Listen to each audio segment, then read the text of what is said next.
Hi, everyone. This is Marguerite McLaughlin from the American Healthcare Association. I'm delighted today to have with me a special guest, Sandy Kingsley.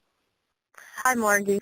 I just wanted to share this performance improvement QAPI plan tool that I used and developed for the facility level so that they don't have to worry about missing documentation and also being able to keep themselves on track with the plan. Sandy, I have to tell you, I loved this tool from the minute I saw it because I thought it did a great job of helping to capture in one bundle an entire QAPI plan. I thought it was great, so thanks so much for sharing it with us. As you look out on the internet to find the tools, a lot of times they're just so cumbersome. And this one, when I was looking, I found this from the Network of New England. It's the formatting, and it just was, I reformatted it a little bit, but it just fit the bill of what we need in the long-term care facility to meet all the upcoming regulations. And essentially, it's pretty easy to complete. So whatever facility you're in, you want to put in the facility name and what's the date that you're going to be initiating your performance improvement plan. Coming up with the problem statement is when you identify that you have an issue. Particularly for this one, it was easy for me to put this together using pressure ulcers because that's just something that's near and dear to my heart. So that's what I used. Pressure ulcers being acquired on 100% of residents returning from hip surgery within 7 days of admission. Well, if you're getting a lot of hip or knee surgery patients and you're having a lot of pressure ulcers, especially on those heels, that's a big problem. So once you get the problem statement, you can make your goal to correlate with that problem statement, where this one, naturally, you're going to want to reduce those acquired pressure ulcers. But we all know we can't fix anything unless we know the root causes of the problem. So there again, you need to get a team together to start working on that root cause analysis. In this particular form, that when you scroll over to the right, you can see that it has the facility team members listed. And naturally, your wound nurse for a wound problem is going to be the leader, but you always want your director of nursing, maybe your, I don't have the administrator on here, but he may be part of it, the medical director definitely, and you want to have some frontline staff. Oh, I do have the administrator on here, NHA. So central supply, just because they do have supplies, and because pressure ulcers especially have such a, there's so much equipment and those types of things that you need to treat them. You can also have external team members in relation to whatever your goal may be. Here we would have a vendor that has pressure redistribution equipment, or maybe like a wound care person, maybe a consultant, or it could even be a company such that provides dressings, those types of things. So once you determine what your root causes are, you're going to need to make sure that you put something in place for each one of these so that you're working on everything that touches that particular problem and is a cause for it so that you can improve it. Also see that we have barriers as well identified. So barriers could range anywhere from equipment, you don't have enough oversight, you may not have any systems in place. Here for checking wheelchair cushions, it might be systems, your performance improvement plan might be something for a billing system. Maybe you don't have any system in place for checking that you're billing accurately or something like that. It all depends on what you're looking for. The next section of the form talks about the measures. You always need to determine what kind of measures you're going to use and what this particular measure is for this one is we're going to record the number of residents that we admitted or readmitted post-hip surgery that had that pressure ulcer within 7 days. And then we're going to divide that by the number of total residents so that we get an accurate number as to what our percentage is. The pre-intervention, you have to know where you are before you know where you want to go. So if you review records for the past so many months, it's all up to you. It can be 30 days, could be 3 months, depending what it is, it may be 6 months. You want to determine what your monthly percentage rate is and what that trend is over that period of time.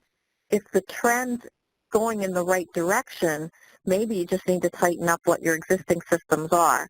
But if it's going in the wrong direction, you probably need to implement something new to make sure that you're probably missing something up in your root cause area. This tool gives you an area for first remeasurement, second remeasurement, and a final remeasurement. So once you put your interventions in that you've decided that you're going to do, you want to do that first remeasurement probably within 30 days. Sometimes it might even be 2 weeks, depending what it is, but sometimes you need a longer period of time to make that determination. But it could be 30 days, 60 days, 90 days. It could be, you know, you need to determine that as a team when those measurements are going to be obtained. We then go down to the tasks, and this really is your plan. You want to know what each person is going to do and who's responsible for that, when they're going to start that task, and what the target date is for that task. I do this for a lot of different things. In fact, I've set up a lot of sheets that just have this section on for myself so that I know what even I'm supposed to be doing and when my target dates and everything are. And it helps me keep track of things. So say you want to determine the need for equipment. So that's going to be between like your central supply person and your room nurse. You're going to take, you can see there's just a few days in between times, 7/27 to 8/1. And that really shouldn't take that long to do an inventory of what you have and what you may need to move ahead. You have times to order it. Of course, that's always going to be pretty much your administrator who takes care of the bottom line for the facility. And we go on down through here for developing systems or developing policies for everything that was a root cause up in the root cause section. And always make sure that it's everything that is developed or any new type of policy that is put into place is educated to or provide the education to the staff so that they know what's expected of them. Once that education, all that stuff's developed, that education is completed, then you're going to want to make sure that that's when you're going to want to start your timing for your remeasurements. Your actual completion date would be the date that you actually complete this task. You can put target dates in here just knowing that everything is fluid in healthcare. A lot of times, Department of Health will walk in the building, something will happen that you get waylaid, that you've got to postpone things sometimes, but sometimes you can do things faster. But you want to keep track of when that actual completion date was. The other thing that I do is I always put a comment section, because if I don't hit this target date, then I want to know, I want some type of a comment out here as to what's happening, why, how far are we in the process, so that I can keep track of where it needs to go from there.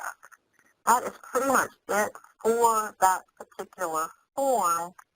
I do have at the bottom of the form, I did put some definitions for you related to measures, root causes, barriers, brainstorming.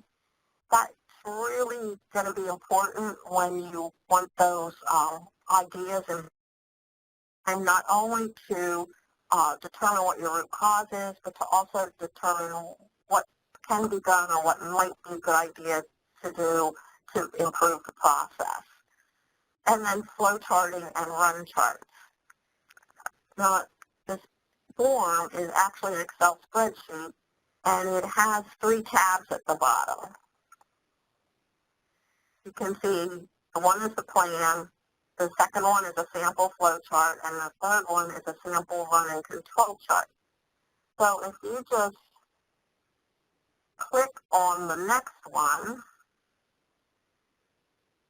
you'll get a, blow this up for you,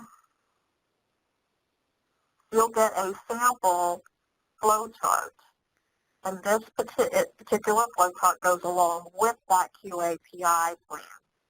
Gives you hints on how to create the flow chart, and you'll see that we get the patient from hip surgery, we assess them. And then we look at their skin, is it, in good condition with no risk issues? And if that's yes, you're just going to do your routine prevention measures and monitor for any issues with the heels and the sacrum and document that. But if it's no, here are some other interventions that you're going to put in place, right, in that little box. And then, as you move down through here, it will tell you when you should be considering, like maybe outside help, whatever. But it's the flow of what should happen. And that does help staff to know that they're going along the process the correct way. In the run chart and the control chart, this really is just a way to show your data that people know what they're looking at. If you started out, say, with pressure ulcers, and you had 7 patients in January that had pressure ulcers after hip surgery, you would put your little star there in the 7 block. You did a little better in February with 5, but you went up to 9 in March. And you can see that you've done well in an audit and moved on to look at what happened in here on these little high points. Where did the system break down? In a control chart, it is the same thing as a run chart. You would put the data in the same way as you did in the line chart or in the run chart, but you determine an upper control and a lower control. Here, our upper control is 2 and our lower control would be 1. So you really want like 1 or 2, you don't want any more than 1 to 2 pressure ulcers per month. So when you're running in that area between those 2 lines, that's when you're meeting your goal. When you're above it, you're out of your parameters. So this is another good way for people to know exactly where they want to be and where they need to get to, and if they're sustaining their changes to for that improvement. And truly, that really is as simple as it is.